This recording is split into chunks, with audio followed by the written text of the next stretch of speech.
प्यार मोहब्बत आंदा হচ্ছে তোমা খালি শুনিলে নাইজ দেখালো। হ্যালো গাইস, মোর নাম হচ্ছে সল্লু। আজ যাচ্ছি আমার ইসলামপুর মোবাইল ঠিক করবা। মোর বন্ধুর আর দুদিন থেকে নিন হয়নি, কারণ এবার মোবাইলটা খারাপ হয়ে গেল। তাতে যাচ্ছি আজ ইসলামপুর মোবাইল ঠিক করবা। ইসলামপুরত নাবে আমার এখান টোটো ধরে না চলে আসি মাটি কুন্ডার পেতে।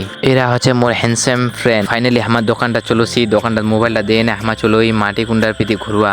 ওকে ঘুরে টুরে এনে মোর ফেসটা দেখালো। কি হ্যান্ডসাম ছোয়া। মোর বন্ধুরা মোবাইলটা ঠিকঠাক করে নে, তারপরে চলোস না আমার 3 পুল চোখ। মোর বন্ধুরা কলে ইসলামপুর পার্ক না মম্মি কিছু চলো 20 টাকা করে টিকিট কাটে না আমার ঢুয়ে গেল পার্ক খানো। মোর বন্ধুরা এত শয়তান ছিল, মোক আমি ক্যামেরাম্যান রাখে না উমায় পেলে ঝুলো লাগে গেল। তারপরে আমি ঝুলে নে ভালো করে ঝুলে টুলে নে ইধর উধর ঘুরে নে দিয়ে একটা বেড়ি চালা দেখনো। ইসলামপুর পার্ক খান এমন ঘন 20 টাকার সুদ বিয়াত একেবারে উঠা দুটা না একেবারে উপর চড়নো। তারপরে উপর চড়ে নেই পুরা এনজয় করনো। পার্ক খানার মন ভরাই আমার বন্ধুরা তো জানি চাইছিল। তারপরে চলে গেল বিরিয়ানি খাওয়া। বিরিয়ানি খাই 1 কেজি আপেল নিন। তারপরে চলোস না বাস স্টেশনত, বাস ধরে না সিধা চলোস না ঘর। ব্লগ খান দেখো তাহলে তোমাকে থ্যাংক ইউ।